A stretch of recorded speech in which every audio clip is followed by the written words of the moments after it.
Hey everybody, welcome to Mid Morning here on WCBI. The holidays are over and kids are returning to school. We've all spent a lot of time indoors with each other, and we know what that can lead to.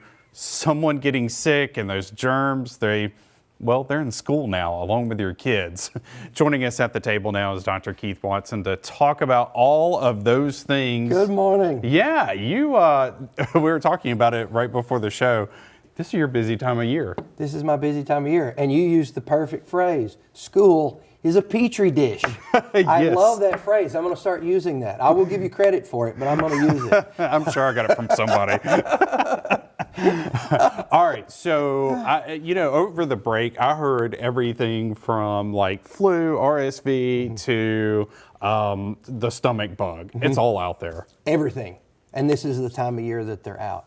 Most of the causes to everything you just named are viruses, and viruses typically, especially your respiratory viruses, flu, those kinds of things, are winter viruses. They're more common during the cold times of year, and you put that with school, meaning a lot of kids in a close room, and everybody gets everything. Yes, I know we may have talked about this before, but it's never a bad thing to reiterate. Wash your hands. That's the biggest thing, right? The single most successful thing you can do to prevent the spread of infections, even with modern technology and wonderful medicines and everything we've got, wash your hands with soap and water. Absolutely. It's so simple. It's that simple. But try telling that to a 7-year-old. Oh, yeah. Yeah, no, it doesn't work. But no. Not at all. It doesn't. So another thing we talk about too, like for our kids to sneeze into the elbow and not onto the toys and the paper and the pencils and all of those things, right? Correct. Or onto your hand. And I hate to say it, I have a bad habit. I sneeze, I do this. But then if you don't wash your hands, you're in trouble. Yeah, sneezing into the elbow prevents you from sneezing onto your hands and then touching something. So you sneeze into your elbow. There you go. And so let me ask you this, and maybe this, I don't know if this is a bad thing or a good thing, but when do you get to the point where you're like, hey, we need to go to the doc. We got to see the doctor because your symptoms have been going on X number of time or length? It's a really good question, and we could probably talk for about the next 3.5 hours for all of this. I would say some simple rules. At any point, you as a parent are worried about your child, regardless of what that is. If you're concerned about it, come in and let your pediatrician check your child and talk. But fever is a typical one, simply because of fever. It may just be part of the cold that you can do nothing about, but it could be strep throat. It could be something like the flu or an ear infection, and you may need, as a physician, to intervene. Your typical cold lasts about 5 to 7 days. And so if your child is not running fever, is maintaining their activity level, but they've got the sniffles and a cough, it probably does not do you any good to come to the doctor, because we're going to say you've got a cold, it's got to run its course. If it persists beyond an expected amount of time, if we say a cold should last about a week and they're going on 10 days up to 2 weeks and the symptoms aren't getting any better, probably another reason, come to the physician. And anytime the child complains, something's hurting, throat, ears, that kind of thing. So fever's a good one. Longer than expected duration is a good one. Anytime you're worried, that's a very simple one, come check. But if it's cough and sniffles, it's got to run its course. It makes so much sense. But in the moment, I know some parents, they kind of freak out a little bit, You can, and plus, if you have a doctor look, you just get a little bit of peace of mind. It's true. And if that's what you need, that's great. I tell my parents who apologize for coming in, I tell them, I'm here working, whether you come in or not. You didn't cause me to come in today, so don't feel bad about coming in and letting me check your child. Absolutely. That peace of mind is worth more than gold. So, all right, you mentioned respiratory viruses. We'll talk about that when we come back in just a moment with Dr. Watson. Stay with us. Welcome back, everybody. We're here with Dr. Keith Watson joining us, and we're talking about, we kind of move on to respiratory viruses. And there are a number of those. Flu, RSV, or is that the same thing? No. Okay. RSV is a different respiratory virus. Okay. There are hundreds of respiratory viruses. Only some of them are important enough to get a name. RSV, flu, those type, because they're more severe. But there are hundreds of different species of viruses. Coronaviruses typically cause simple, mild colds up until 2019 when COVID hit. COVID is a coronavirus. It just happened to have been a mutated form that caused more severe illnesses. But coronavirus or COVID is a respiratory illness. It's a virus, it's a cold. And it's been around, like you say, since before we really knew about it, Right. And shut down the world. Right. It was just a more severe form that had never infected humans before. There you go. And when we talk about those viruses, there are things you can kind of listen for with your child if they might have a respiratory virus, right? Typical symptoms are, and early on may be very, very minimal. You may not even know it's a cold. Early on, they may just not feel well. Their activity level may be down. They may have a low-grade fever, but it typically progresses. Cough, congestion, runny nose, sniffles, decreased activity. Fever may or may not be there, and it could be a high fever, it could be a low-grade fever, it could be no fever. But it typically progresses for 3 or 4 days and then improves over 3 or 4 days. That's why we say it typically lasts about a week. But your typical respiratory symptoms are the cough, congestion, scratchy throat, runny nose. All what you would expect. That's the petri dish from the daycare. Exactly. All right. Thanks so much, Dr. Watson. We are now going to talk about another respiratory virus illness that's been in the news, and it may start out like a cold, but the cough that accompanies pertussis, also known as whooping cough, can last for weeks or months, and this disease continues to surge with the highest number of cases in the U.S. that it's seen in years. But there are some ways to protect against whooping cough. It's a disease that's been surging for months. Now the CDC says whooping cough cases are the highest they've been in a decade in the U.S., with no signs of slowing down. And what this bacteria does is it attaches to the cells that line the airways. They're called cilia, the sort of hair-like cells, and damages those cells and creates a tremendous cough. There have been more than 33,400 cases reported this year through December 21st, according to preliminary CDC data.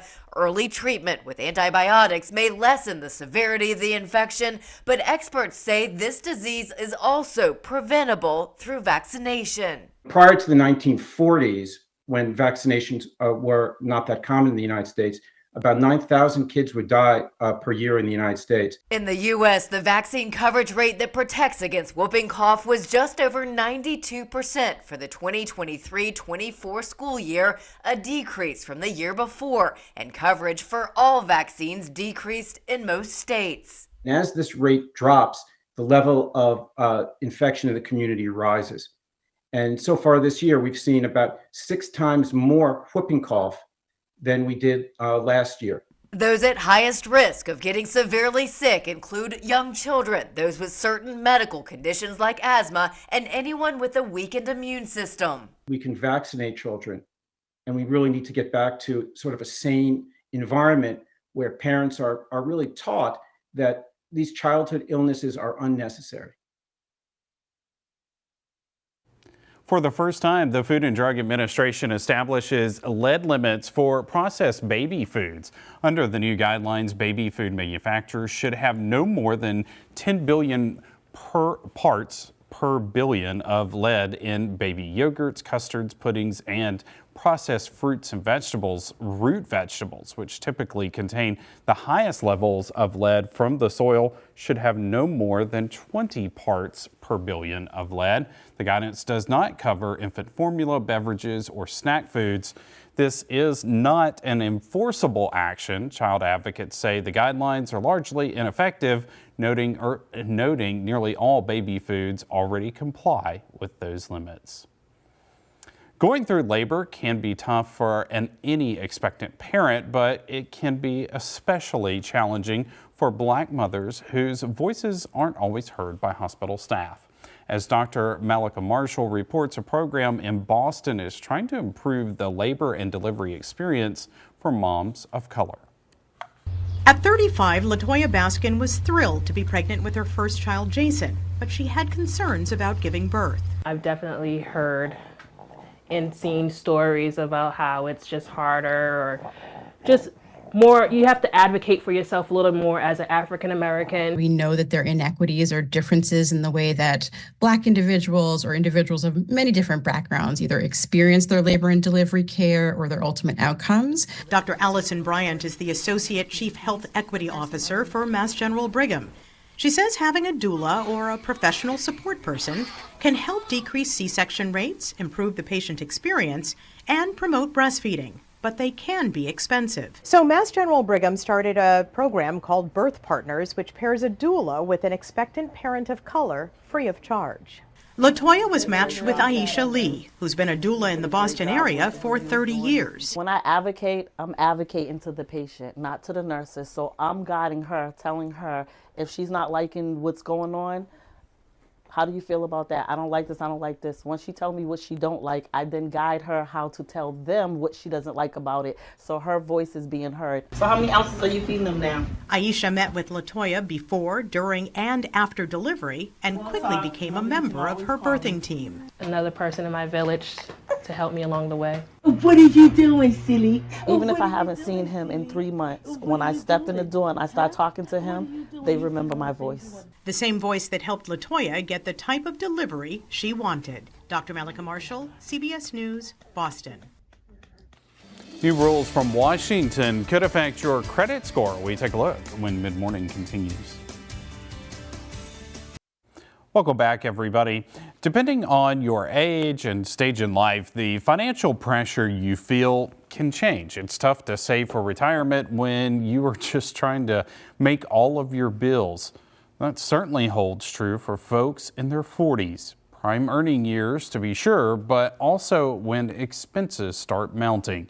Jill Schlesinger offers some guidance on navigating what can often be a challenging chapter. For 48-year-old Rowan Childs, a recent divorce turned her financial life upside down. Initially, I was really nervous and had a lot of anxiety about it, but ultimately now I feel so much more empowered. Those are all donations? Yes. Like others in their 40s, Childs, who runs her own literacy nonprofit, was already anxious about juggling personal debt and putting away college tuition for her 2 children. She then joined the roughly half of married women around her age in the U.S. who have dealt with a divorce, a seismic event that can jeopardize retirement planning. That has completely changed my initial vision. You know, where am I going to be in my 60s or my 70s or 80s? When you were first married, did you think about retirement at all? It was too far away, I think. Definitely looking at what my parents were doing, though, was definitely something that I was observing. People who are in their 40s and 50s will do worse than their parents and their grandparents. Teresa Ghilarducci, a labor economist at the New School for Social Research, says those 2 previous generations could at least bank on government-sponsored retirement programs. 2 generations? 2 generations. Because people had grandparents that were living through an expansion of Social Security and Medicare. Both of those programs are now facing funding challenges, something Childs considered when she had to make a series of tough financial decisions. The costliest was to buy her ex-husband's share of their home in Wisconsin by borrowing more than $100,000 from her 401k. You wanted to stay in your house, right?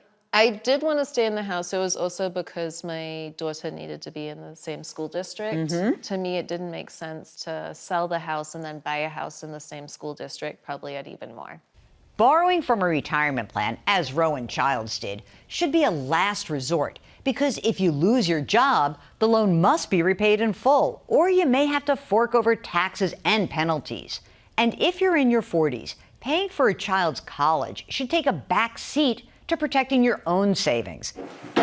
It may be tough love, but otherwise, you might end up relying on your children later on. Jokingly, I told my kids I could move in with them. How do they feel about that? My son was like, well, maybe you could live close by. The key in your 40s, take deep breaths regardless of the challenges. Relax. Planning for retirement is best for the daylight hours, not in the middle of the night. And when you wake up, take some action steps. Worrying is not action. With plenty of time to get back on her feet, Childs says she has finally stopped worrying. You're willing to say everything's on the table. Yeah. Maybe working longer could be on the table, working part-time is on the table. Yeah. I don't necessarily know exactly how I'm going to get there, but if I see something or that's what I want, I often will find a way. When on that journey to financial freedom, sometimes thinking outside the box is the best way to get there. For Eye on America, I'm Jill Schlesinger. Some Americans with medical debt could soon get a boost on their credit scores. Leading up to his final days in office, President Biden is finalizing a rule to end the addition of medical debt on credit reports. If Congress doesn't rescind the rule, about 15 million people will have an estimated $49 billion removed from their scores. That's according to the Consumer Financial Protection Bureau. The rule will also ban lenders from using medical devices like wheelchairs and prosthetic limbs as collateral for loans. They also can't repossess them if patients aren't able to repay the loans. Lenders can, however, continue to consider medical information when a person requests a loan to pay health expenses or asks for a temporary postponement of loan payments for medical reasons.